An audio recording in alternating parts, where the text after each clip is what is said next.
Good morning and welcome to our continuing series, Interviews with Disciples and Devotees. Today, again, we are happy to have with us Dr. Pachegaonkar. Namaste. Today's talk will be on breath. And there are so many aspects to breath. For example, as singers, we study breath in a certain way. Then there is also Pranayama. And I would like to see from homeopathic point of view what your views are on breath. In our lifestyle, breathing is the most important aspect because everyone is breathing on an average like 15 to 16 cycles per minute. So definitely it's a vital area. On an average, we inhale and exhale about 500 ml of air in each cycle. Whereas the capacity of lungs, if it is full, it can contain 5 liters of air when it is exploited fully. Yes. In this, around 1000 ml is residual air in our alveoli tissue, lungs. So, on an average, we take 500 ml, means totally it becomes 1500 ml, and 500 ml we go on exchanging in inhale and exhale. So, if one has cultivated the deep breathing pattern, our lungs can accommodate more air, and if we breathe properly, 4 times more volume of air can be circulated easily. And that helps in circulation. Not only that, it helps in calming down our mind, because breath is directly related to our emotional and intellectual functioning. You can experience, like if you are anxious, you are having some fear, Short breath. so you start breathing fast. Yes. So the cycles, you have like 25-30 cycles per minute. So you start having shallow breathing when you are anxious. At the same time, when you have cultivated deep breath, your mind can control itself well. It is the other way also. I have practiced 4 to 5 breaths per minute. Is that If it is on an average below 4, below 4 even? so it's like up to 4, below Up to 4. Okay. 4 cycles per minute. Yes. You are in a very close connection with the higher intelligence. Like if you are like having 4 cycles per minute or even larger than that cycle, beyond like 5 minutes consistently, then you get a very well connected with the higher intelligence. That it gives wonderful tranquility. And there are people like who cannot sleep for long time. They can't afford to sleep for long time because of their occupation. They even cultivate this type of breathing where they get very good respite and benefit. So actually, it is the BMI also is reduced. The tranquility level is very good, and your body can get energy recharged very nicely, efficiently with that. Interesting. Generally, what we do is we advocate patients to practice deep breathing exercises for 10 to 15 minutes in morning and 10 to 15 minutes in the evening. And later on, they cultivate this pattern of breathing for whole day, as long as it is possible. And it becomes more natural to do it. More natural, more recharging, then tranquility comes, and persons are not susceptible to stress, mainly. It's very simple to practice. First of all, we advocate that you should have sort of a what we call diaphragmatic breathing, where abdomen should protrude out while inhaling and it should be retracted when you are exhaling. It's exactly what we do in music. Exactly. We teach this So, in yes, singing. yes. Same thing. So yes. here, what we advocate is one should take an effort to empty, create more space, so that inhalation goes easier. It's like a spring action. You create a vacuum by exhaling efficiently, and then inhalation goes easier because you have created space in the lungs. So we always tell, if especially people coming with shallow breathing, we tell them don't take effort to breathe in. Rather, you concentrate on exhaling completely during exhalation, and the vacuum helps. And in very simple term, we just demonstrate. Like, and one more thing is inhalation has to be through nose, because nose has wonderful filters. Very And interesting. it warms the air before it enters the lungs. So inhalation has to be through nose. Exhalation can be either way. It shouldn't matter. See, with us in music, it is always through the nose. It must be because we'll Inhalation. be singing. Correct. Can't use the mouth. Correct. The other thing is that, for example, my teacher, my voice teacher, when I held a note, she would say, "When you are finished, I want your diaphragm to touch your spine." Retracted. Yes. Yes. So this is very, very interesting for me to hear. So we just demonstrate. I can just show you Yeah, like please. how 2 cycles can be. Good. See. Good.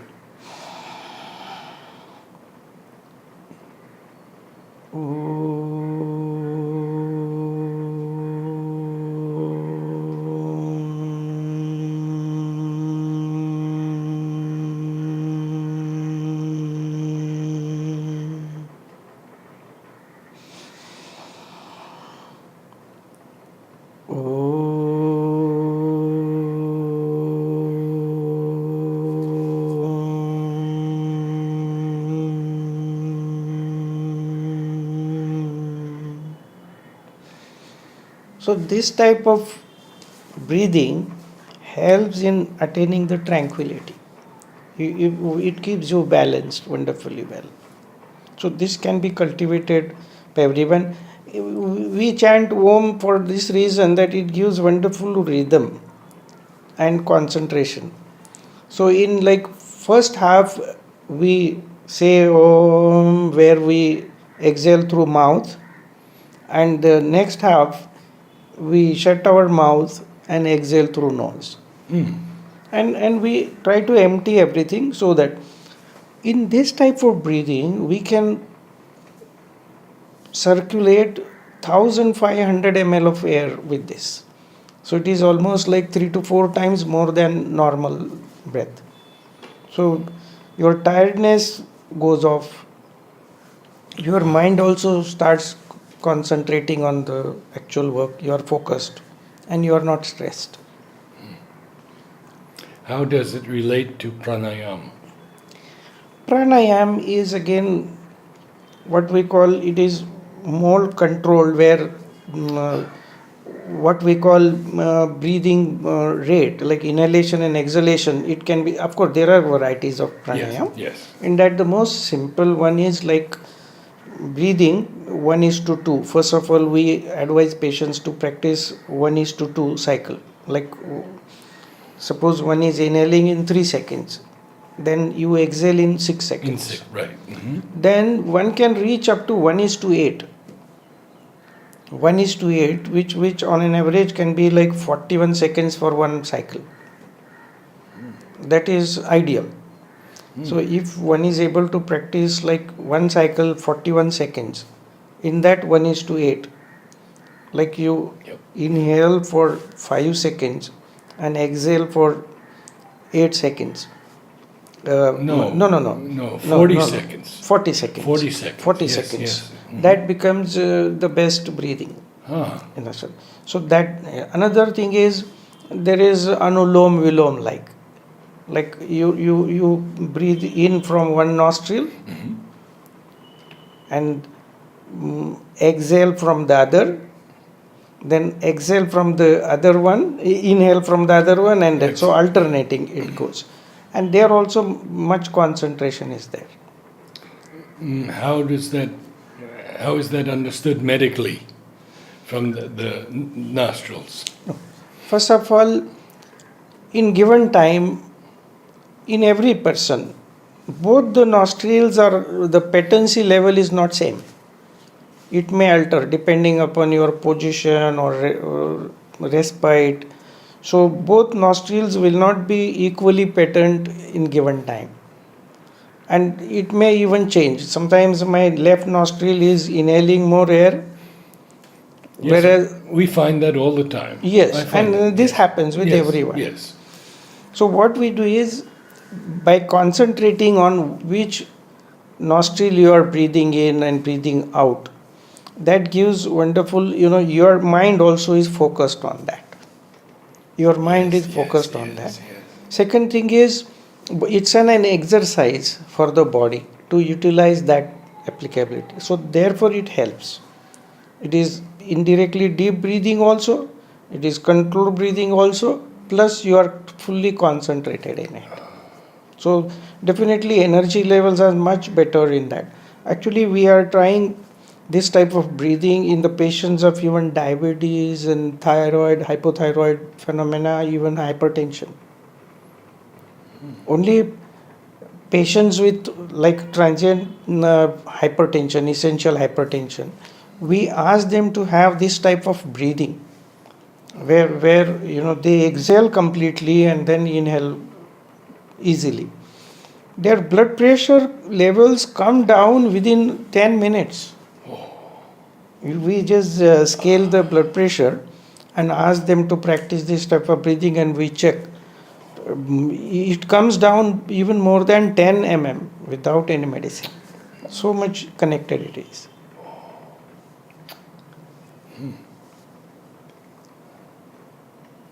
So, in this breathing, you say that so many ml of air is retained. Now, that air gets exchanged also when you Yes. breathe properly. Correct. But if you don't breathe properly and are only taking short breaths 15 times a minute, does that air stagnate, if you will? I don't know that's the correct term. Of course, what happens when you inhale and there is residual air, because the whole lung alveoli are not collapsed when you exhale. There is residual air. But by diffusion, the air gets mixed with the residual air. Okay. It is not that like shallow breathing, we inhale and same air is exhaled. It gets diffused and mixed with the residual air. Okay. That definitely happens. But see the proportion, no? Like when we are exhaling, inhaling and exhaling 500 ml of air in each cycle, and say 1000 ml is residual. So every time only 1/3 air is fresh, and 2/3 air is same. Yes. Whereas if you are able to make residual volume little lower, like say 400 ml or 500 ml. That was my question, yeah. So there what happens that you are inhaling 1000 ml.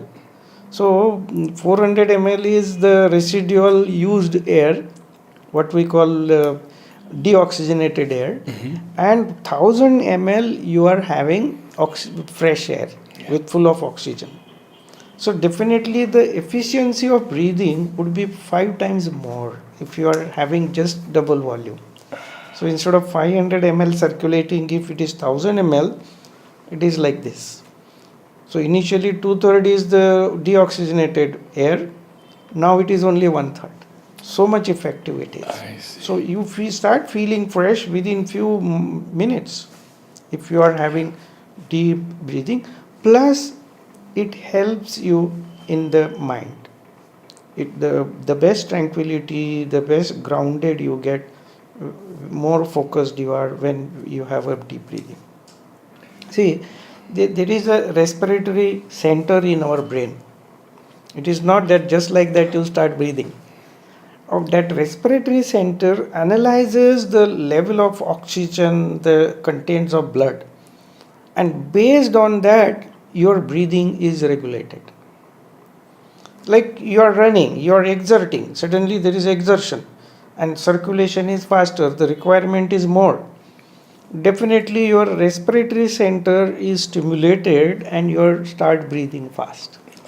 So when you exert, like you climb up very fast, like 3-4 stories of building, everyone starts getting the deep breathing naturally. Yes. Because the respiratory center regulates it on regular basis based on the requirement of oxygen or oxygenation. Now, this is something my teacher, my music teacher told me, my voice teacher, and I wanted to see what you feel. When she said, when you do not breathe properly, only this part of the lung is being filled, and you're not filling the larger cavity of the lungs. Is that? So we are not using the vital capacity of the lung. Okay. We are not using the vital capacity, and because of shallow breathing, even the mind, even the respiratory center in the brain also maintains that need, because that oxygen level, oxygenation has to be maintained.